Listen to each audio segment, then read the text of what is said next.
Bonjour, bonsoir, tout dépend de votre position sur la planète bleue. Je vous salue, je vous dis que les bénédictions soient, que la lumière engendre toujours la lumière et éternellement la lumière. Je suis heureux de vous retrouver sur notre chaîne YouTube pour découvrir dans cette saga spirituelle la métaphysique du vaudou et plus principalement, nous sommes toujours dans une première grande partie, c'est le code vaudou. Nous avons compris un peu ce qu'est le code vaudou. Nous avons compris que le vaudou est un mystère, que le vaudou, c'est quelque chose de à la fois ouvert et fermé, et que c'est l'ouroboros. Et nous avons démontré sa relation intrinsèque avec le Noun et son rapport avec le sang, puisque le Noun est le vaudou, et le vaudou est le Noun, et c'est également le sang. C'est le Nil qui circule à l'intérieur de nous. Sans le sang, il n'y a pas de possibilité de vie. Tout comme sans le Nil, sans le Noun, il n'y a pas de possibilité de vie. C'est cette représentation-là que nos ancêtres ont fait pour pouvoir créer, disons, toutes les mythologies, tout en y insérant les principes alchimiques qui permettront à chacun de s'y réveiller.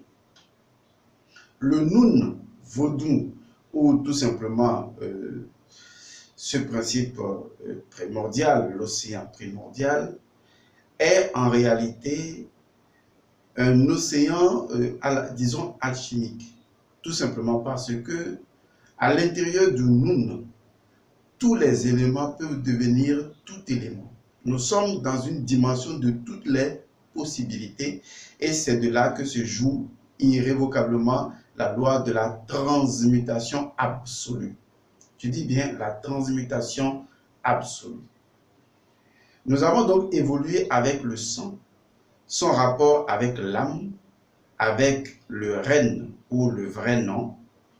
Je vous lirai même une histoire sur ce point concernant le vrai nom, le nom d'âme que nous avons en dehors du nom qu'on peut porter. Même le dieu Ré a un nom d'âme. C'est dans les légendes, ce n'est pas moi qui les invente, vous allez les découvrir. Mais ce qui m'intéresse aujourd'hui, c'est de partager avec vous la relation qu'il y a entre le Noun, le sang, le vaudou, l'ouroboros et les menstrues de la femme. C'est si formidable que je ne peux pas ne pas en parler.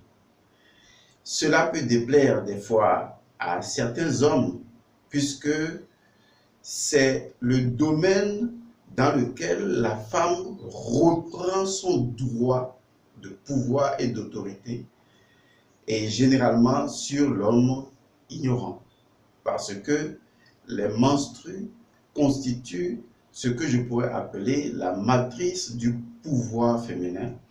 Et quand la femme connaît le secret mythologique qui se cache derrière ce que signifient ces menstrues, eh bien, la femme peut faire des choses extraordinaires.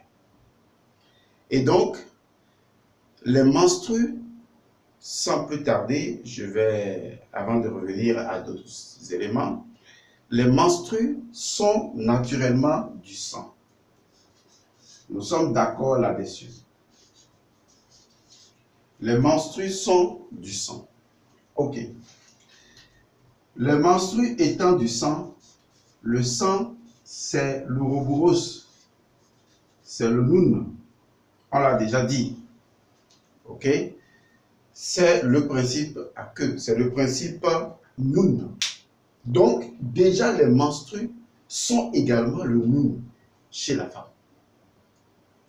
Mais ce qu'il faut comprendre, c'est qu'à l'intérieur du Noun, il se véhicule deux courants d'énergie. Le premier courant d'énergie, c'est justement le Nun, qu'on écrit comme ça. Mais comme ce principe a son paraître, on dira également, je vais l'encercler, ce n'est pas une égalité. Voilà. Nous avons deux principes dans le Nun. Dans le Nun, nous avons le Nun même et nous avons Nounet. Nounet ou Nounette, qu'on écrit encore de cette façon-là. Excusez, hein. C'est la déesse, puisque Nun est souvent représenté comme étant un dieu, même si le principe primordial ou l'océan primordial n'est pas une divinité en soi, mais en fait, étant donné que c'est l'absolu, c'est la totalité de toutes les possibilités illimitées et infinies, le tout du tout, eh bien, le tout peut se prévaloir d'être une divinité quand ça plaît au tout. Du coup, le Nun peut se prévaloir d'être une divinité, même si au fond, le Nun n'est pas une divinité. Tout comme je l'ai dit, le vaudou n'est pas un dieu, c'est un principe incompréhensible, c'est un mystère. Alors, Nun, où l'océan primordial devient le dieu Nun, et donc possède son opposé, d'accord, qu'on peut dire sa partie jumelle, puisque les dieux naissent par hypostase, donc de façon, selon le principe de la gémellité. Et donc, on a Nun et Nounette. Ça veut dire qu'à l'intérieur même du Nun, il y a deux principes. Il y a le Nun même et il y a Nounette, qui constitue la partie déesse du dieu Nun. Ceci est très important parce que nous comprendrons qu'à l'intérieur même du vaudou, il y a ce binôme. À l'intérieur même du Nun, il y a ce binôme qui agit. Ne soyez donc pas étonnés que souvent dans toutes les légendes et mythologies universelles, la femme devient toujours l'élément déclencheur d'une situation. C'est tout à fait logique et normal. Parce que si nous prenons le principe Nun et Nounette, Nun en réalité, disons, peut être considéré comme ce qui est permanent. Mais le permanent possède en lui-même sa nature d'impermanence. Et c'est ce qui fait sa permanence. C'est ce que la Kabbale juive dira, ce qui bouge sans bouger. C'est chez nous, ils ont copié. Vous pouvez faire la Kabbale juive pendant 1000 ans, mais vous ne comprendrez jamais le secret des secrets si vous ne maîtrisez pas la Kabbale égyptienne. Puisque c'est cette Kabbale qui lui a donné naissance et continue de conserver les secrets cachés. Donc il ne s'agit pas de parler dans une langue pour dire qu'on est en connexion avec Dieu. Tout ça, c'est de l'illusion. Ce que nous recherchons, en fait, au-delà de ces langages de ces langues dites sacrées, en fait, qui ne sont pas fondamentalement sacrées, puisque la véritable langue sacrée, c'est le Médounéter, c'est la langue égyptienne, qui en fait n'est même pas disons, une langue en réalité. C'est un ensemble de symboles qui décrivent tout simplement la logique de la pensée symbolique ou de la pensée intuitive qui est liée à Sia et à Hu, dont j'avais déjà parlé. On ne va pas revenir là-dessus. Donc, tout principe, comme le principe du permanent, possède en lui-même son principe impermanent. Donc, devenant ainsi ce qui ne bouge pas et qui bouge. Ce qui sans bouger, bouge. Voilà. Et c'est toujours là un mystère, puisqu'on y retrouve toujours le principe fondamental du vaudou, à savoir une chose à la fois fermée, ouverte et fermée. Donc, n'oubliez pas la logique dans laquelle nous sommes, c'est une logique intuitive. Il ne s'agit pas d'un raisonnement cartésien à l'occidental.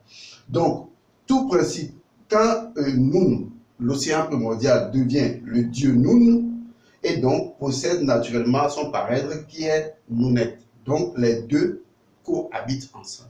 Du coup, on retrouve à l'intérieur de nous-mêmes, disons, un élément déclencheur de cycle à l'intérieur même de nous. C'est d'ailleurs la raison pour laquelle non seulement le serpent qui se mord la queue, l'Ouroboros, représente l'éternité, mais justement l'Ouroboros représente également, disons, la continuité dans l'éternité des cycles sans fin.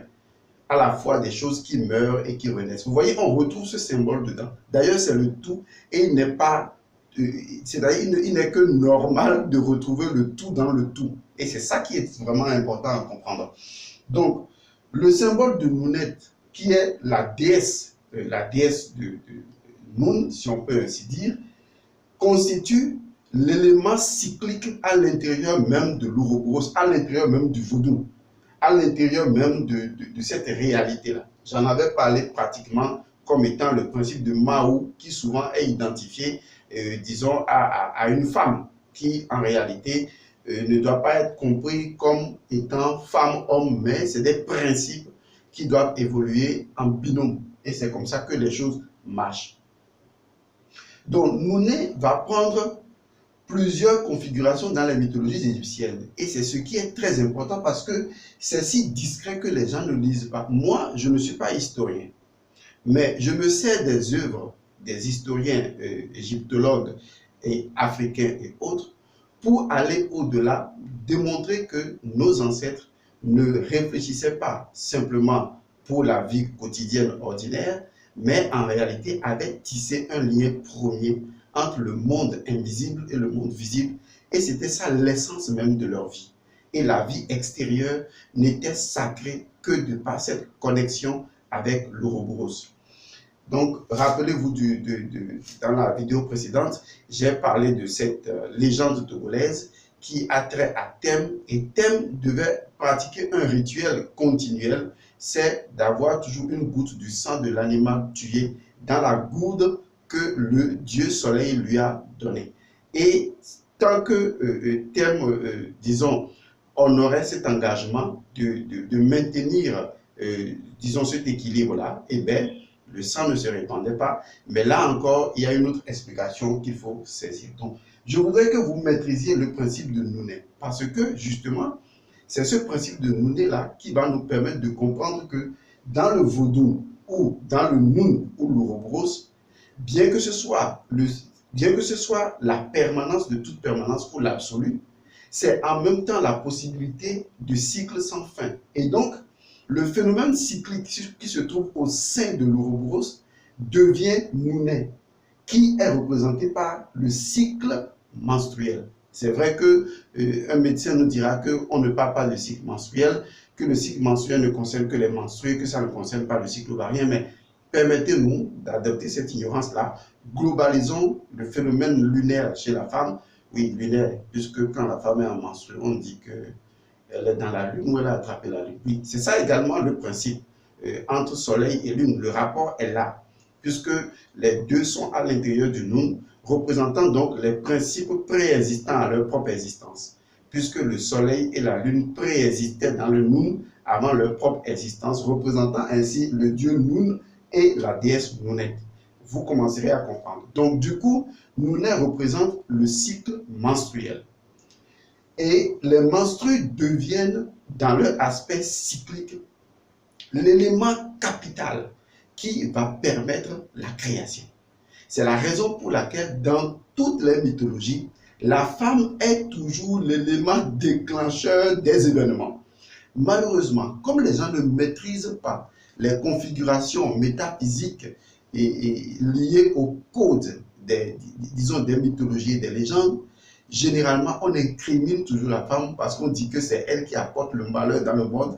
Vous connaissez l'histoire du Jardin d'Éden qui aujourd'hui a créé une civilisation dans laquelle la femme est toujours méprisée, reléguée au dernier rang. Et c'est pareil parce que les gens ont très mal compris l'histoire du Jardin d'Éden. Ils sont allés dire que c'est la femme qui a mangé la pomme, sinon il n'y aurait pas de décadence. Dans la même histoire de Thème et de sa femme, on se rend compte que c'est la femme qui, disons maladroitement, a brisé la gourde du dieu Ra, et donc le sang s'est répandu sur toute la terre. Et là encore, il ne faut jamais, jamais, jamais comprendre ces mythologies-là dans le sens négatif. Autrement, vous portez atteinte même à l'omniscience du dieu Ra. Parce que si Dieu Ra est omniscient, il devait savoir à l'avance que la femme agirait de cette manière et aurait déjà trouvé la solution pour ça. Donc, ce qui veut dire qu'en réalité, tout ce qui se produit dans une mythologie ou dans un mythe de façon générale est toujours sous l'accord du dieu Ra, afin de libérer une connaissance cachée. Et c'est là que vous devez donc commencer à saisir la chose. Je vais vous donner juste un petit éclairage sur la chose. Comprenez que lorsque dans une mythologie ou dans un mythe, dans une légende, comme la légende togolaise, puisque c'est de ça qu'on en parlait dans la vidéo précédente, lorsqu'on vous dit, on vous parle de chasseur, et on vous parle de chasseur qui va à la chasse, il faut comprendre le mot chasseur comme étant le mot quêteur.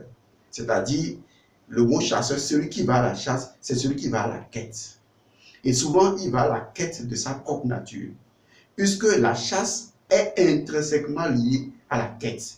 Puisque lorsque vous faites une quête, vous êtes obligé dans votre quête de lutter contre vos propres démons, de domestiquer les animaux, c'est-à-dire les natures inférieures, et de pouvoir, en les domestiquant, les utiliser à bon escient, pour que les mêmes forces de la nature qui constituent les animaux, d'accord, d'où le principe Anima Mundi, donc les animaux, vont vous aider à pouvoir aller de l'avant. Et ça, j'y reviendrai et vous verrez qu'en fait, ce sont autant de secrets qui vous sont livrés et qui montrent que vous êtes là sur le chemin de votre propre quête spirituelle. Donc, thème représente, le chasseur représente celui qui est à sa propre quête, qui est donc en train de chasser. Bon, on ne va pas y rentrer dedans. Je voudrais juste vous faire comprendre qu'il s'agit d'une légende qui possède, disons, une compréhension initiatique que vous devrez formidablement saisir. Donc, revenons à ce qui nous intéresse. Les menstrues représentent donc Nouné. Le cycle menstruel représente Nouné. Nouné représente l'élément cyclique à l'intérieur du dieu Noun, puisque Noun devient en ce moment un dieu ayant une déesse, qui va déclencher, qui va rendre possible les éléments même de déplacement de Ré sur la barque et dans la barque sur l'océan. Parce que sans Nouné, aucune activité n'est possible. Donc, ce sont les menstrues ou, excusez-moi, et c'est la même chose d'ailleurs, c'est seulement le cycle menstruel ou les menstrues qui constituent la clé secrète de toute possibilité de création. C'est la raison pour laquelle, si une femme ne menstrue pas, elle ne peut pas être fertile. Pour qu'elle soit fertile, elle doit forcément menstruer. Donc les menstrues représentent l'Ouroboros, représentent Nouné. Et Nouné va prendre plusieurs configurations dans les légendes égyptiennes, dans les mythologies égyptiennes, sous forme d'autres divinités, comme par exemple la divinité Sekhmet, dont je vous lirai une légende tout à l'heure. Donc, les menstrues, souvent où le cycle menstruel est divisé généralement en 4 parties.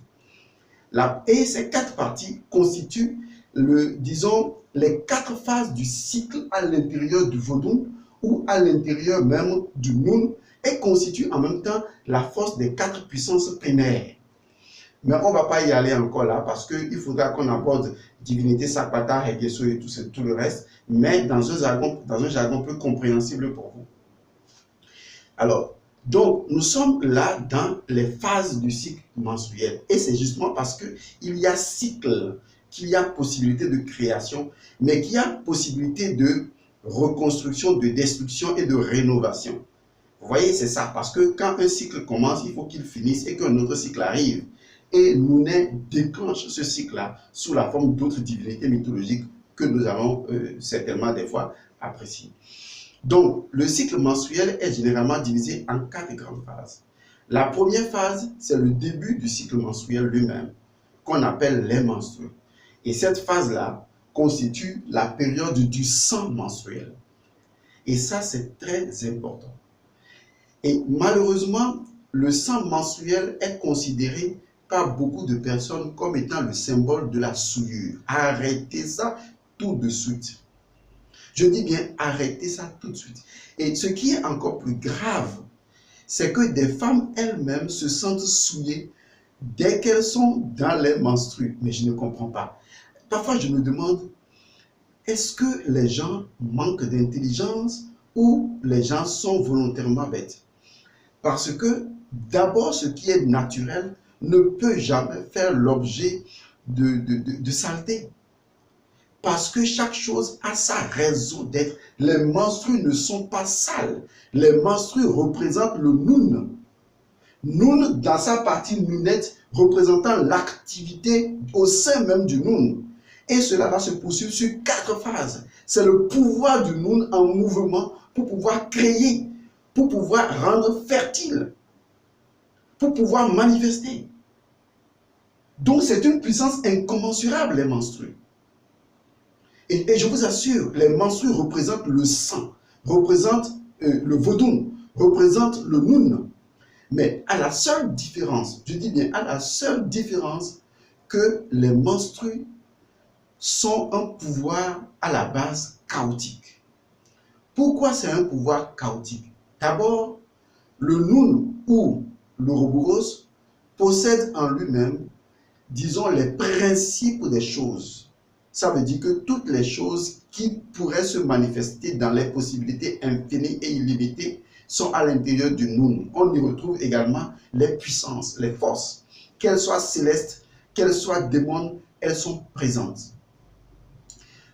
Et cette puissance-là, qu'on appelle le nun, pour le nun, c'est un ordre, c'est une harmonie. Et c'est d'ailleurs pourquoi Atum va pouvoir émerger du nun. Si le nun n'avait pas son ordre propre, n'avait pas son équilibre propre, et n'avait pas son harmonie propre, et son amour propre, Atum, enfant de l'amour du nun, ne pourrait pas émerger sur la butte. Mais l'ordre, l'harmonie, l'équilibre et l'amour du nun ne peut pas être vécu par un individu dans l'existence. C'est pourquoi nous percevons l'océan primordial comme étant un océan chaotique. C'est pourquoi les gens parleront du chaos primordial qui en fait n'est pas chaotique. Il faut le comprendre comme ça. C'est chaotique par rapport à nous parce qu'on ne le comprend pas. Mais par rapport au chaos lui-même, c'est un ordre parfait, absolu. Vous rentrez chez un médecin, souvent vous voyez des livres pêle-mêle, mais lui se trouve dans son ordre. C'est juste un exemple pour vous faire comprendre que le nun n'est pas chaotique dans le sens de chaotique désordre, non. Le nun possède en lui-même son propre djed. C'est ce que je voudrais vous expliquer.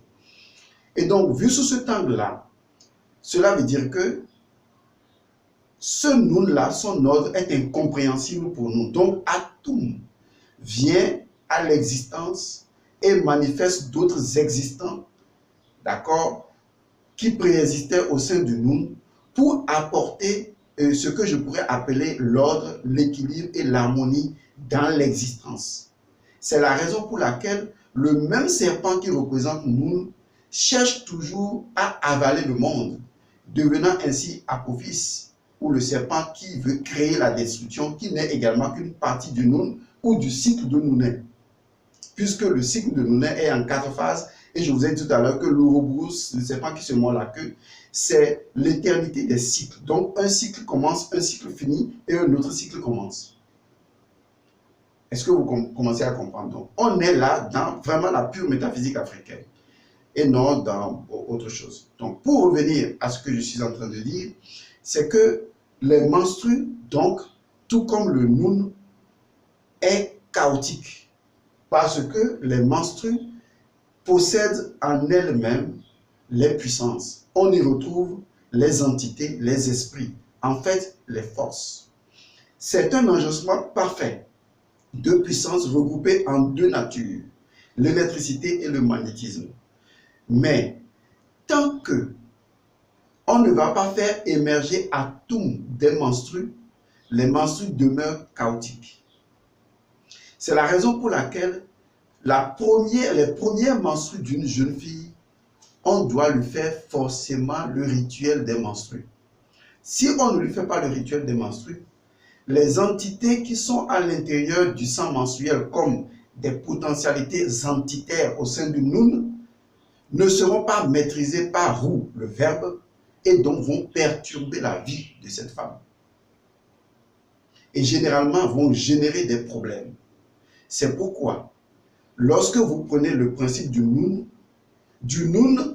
nous avons démontré la dernière fois que la barque de Ré est sur le Nun, et que vous avez la divinité Ru qui est le verbe, et vous avez la divinité Sia qui est donc à la poupe, et les deux représentent à la fois l'intuition cosmique et le verbe. Donc le verbe, c'est vibrer, c'est les vibrations. Donc ce sont les vibrations, le Bessa, qui permet d'ordonner et d'organiser selon ce que nous voulons D'accord? La nature de nous. C'est ce qui est important. Ce qui veut dire que si nous voulons ordonner, je dis bien si nous voulons ordonner le pouvoir du nous, ce n'est pas le B, ce n'est pas le BSA, ce n'est pas la parole, ce n'est pas la vibration. Nous devons faire vibrer, n'est-ce pas, le nous. Et donc, lorsque on demande souvent de faire le rituel, le rite du sang menstruel pour la femme qui menstrue pour la première fois, c'est juste de prendre les menstrues et de prononcer sur les menstrues. La femme même va prononcer sur les menstrues, ou sa maman, qu'elle menstrue ou qu'elle ne menstrue plus, doit prononcer les incantations sur les menstrues et ensuite aller enterrer ces menstrues à même la terre en prononçant la dernière incantation pour que, lié à ces menstrues, la vie de sa fille s'ouvre à la fertilité. Pas à la fertilité seulement dans le sens d'avoir des enfants, mais à la fertilité dans le sens de prospérité, abondance, joie et tout le reste. C'est la première ouverture. Parce que les premières menstrues sont extrêmement et infiniment sacrées. Elles véhiculent une énergie de puissance. Et c'est la première direction que la fille doit prendre. Mais à 99,99%, personne ne fait ce rituel de sang menstruel. Mais il n'est pas tard de le faire parce que ce qui est important, intéressant avec le Noun, c'est que le Noun se trouve dans une dimension intemporelle. Donc, à n'importe quel moment, on peut faire toujours le rituel du sang menstruel. On peut le faire. À n'importe quel moment, on peut le faire. Souvent, il y a un mensonge qui dit que les femmes de plus de 45 ans, enfin, les femmes qui n'ont plus de cycle menstruel, qui n'ont plus de règles, comme on le dit, eh bien, ces femmes-là n'ont plus de menstruel, enfin, n'ont pas de cycle menstruel. C'est faux. Je vais vous dire une chose. La femme n'arrête jamais son cycle menstruel, même si elle a 99 ans. Mais le cycle menstruel s'est transmuté. Elle est passée du cycle menstruel physique au cycle menstruel astral. C'est ça qu'il faut saisir. Souvent, lorsque vous lisez les nombres, tous les nombres unitaires représentent souvent le monde physique. Ça, c'est le symbolisme des nombres. Ça. La plupart du temps, tous les nombres duels représentent généralement le monde éthérique ou même parfois le monde astral. Mais généralement le monde éthérique. Or, le monde éthérique est considéré comme le bas de l'astral. Et ne soyez pas étonnés que c'est souvent à partir de 40 ans, en allant plus, et souvent 45 ans, le chiffre 9, tout ça c'est symbolique. Donc, la femme est déjà entrée de par sa quarantaine dans le monde éthérique, symboliquement bien sûr, ou dans le monde astral. Eh bien, son cycle menstruel physique s'arrête et le cycle menstruel astral prend le dessus. Ce qui veut dire que même si une femme ne menstrue pas physiquement, elle peut toujours aller nettoyer son vagin pour recueillir les impressions de son vagin et faire toujours le rituel du cycle menstruel. C'est très important de comprendre ça. Pourquoi? Une femme qui ne menstrue plus physiquement est devenue une matrone. Elle est proche de Minona, c'est-à-dire la grande sorcière, la marraine, si on peut ainsi dire. Et les 4 phases de son cycle menstruel se sont unifiées en un seul cycle astral. Du coup, dans le monde physique, il n'y a pas un moment précis où on peut différencier le cycle menstruel du cycle post-menstruel, du cycle de la période de fécondité et de la phase, la dernière phase, 4e phase. On ne peut pas les dissocier chez la femme qui est devenue la marraine. Parce que passé dans le monde astral, symboliquement, son cycle est passé dans l'astral, dans le monde intérieur. Elle continue le cycle là-bas, même si le cycle physique a cessé, elle continue toujours de menstruer. Donc, une femme n'arrête jamais de menstruer. C'est dans la nature de la femme de menstruer éternellement sous la direction de la divinité Nounet, qui représente l'élément cyclique au sein du Noun, du dieu Noun. C'est la raison pour laquelle les menstrues sont très importantes. La plupart des Bokono ont peur des menstrues parce que, à partir du moment où vous ne connaissez pas le rituel qui permet de faire vibrer par le verbe les menstrues, Parce que vous devez prendre les menstrues en main et prononcer la parole, le Bessa. C'est cette vibration qui va ordonner les puissances magiques de la Heka, les puissances magiques qui se retrouvent à l'intérieur du sang. Eh bien, vos propos vont les ordonner avant de les mettre en terre pour que les principes actifs orientés puissent faire émerger la prospérité au sein même d'une famille, au sein sur une terre. J'ai toujours demandé, mais pourquoi les femmes, lorsqu'on dit qu'il y a des marches politiques, pourquoi les femmes veulent marcher? Je ne comprends pas la femme. Les femmes représentent plus de 50% de la population, mais elles occupent toujours une position inférieure. Pourtant, elles détiennent une puissance plus grande que l'homme ne peut pas avoir pour le moment, parce que les hommes ne se sont pas éveillés, ils se dispersent, ils dilapident leur énergie. La femme peut, oui, il faudrait même que je fasse une émission sur le couple homme-femme. Qu'est-ce que ça veut dire, la femme soumise à l'homme? Il faut qu'on explique métaphysiquement, selon la tradition de nos ancêtres, ce que ça veut dire concrètement, pour que vous maîtrisiez. Je vais faire une vidéo là-dessus, je vous le promets. Alors, ce qui est important, c'est qu'une femme peut se saisir de ses menstrues. Et ça, c'est arrivé, j'en connais. Je connais une femme, ce n'est pas un secret de magie noire, non. Toute personne qui maîtrise la magie peut être magicien noir ou magicien blanc. Tout dépend de l'éthique. C'est ce qu'on appelle le paradigme moral. Tant que l'individu possède son paradigme moral, qui est universel, il restera toujours dans la magie pure. Mais lorsque son paradigme moral est orienté vers ses propres intérêts personnels, il fera toujours de la magie noire. Ça, c'est l'éthique de base en matière de magie. Donc, une femme, dont je vais taire le nom, a utilisé un jour dans une bassine la photo d'un homme ou de son homme, et elle y a versé son propre sang menstruel pour y prononcer certaines incantations. Vous n'avez pas idée, et ça, c'est pourquoi je disais tout à l'heure que ça ne va pas plaire à certains hommes, vous n'avez pas idée jusqu'à quel point la femme, elle se croit inférieure parce qu'on l'a conditionnée ainsi. Mais si la femme se réveille et prend conscience de son pouvoir, elle peut faire des choses terribles. Parce qu'elle n'a pas besoin de marcher pour faire partir un dictateur de pouvoir. Elle a besoin simplement de regrouper un nombre précis de femmes qui organisent leur menstru à un moment précis, à une heure précise, autour d'un feu sacré. Et elles prononcent les incantations sur leur menstru. Elles enterrent dans la terre avec les incantations finales. Je vous assure, des choses vont se produire dans un pays. Mais c'est ça la puissance magique. Toute la puissance est physiquement, astralement et spirituellement en vous. Il faut savoir faire les combinatoires, c'est-à-dire savoir utiliser les combinaisons des éléments pour provoquer un résultat. Mais je ne vais pas révéler ces secrets aujourd'hui parce que la plupart des femmes ont des mentalités si poubelliques que si vous leur donnez trop de secrets, elles ne vont que utiliser cela dans le sens de la magie noire, malheureusement. Bien, nous allons arrêter cette vidéo-là. Vous voyez, c'est dense, hein, la vidéo, c'est très dense. On va l'arrêter là pour ne pas précipiter les explications. Et nous allons revenir dans une autre vidéo sur justement le cycle menstruel, son explication liée donc à la divinité Nounet. Et nous allons approfondir les connaissances à ce niveau.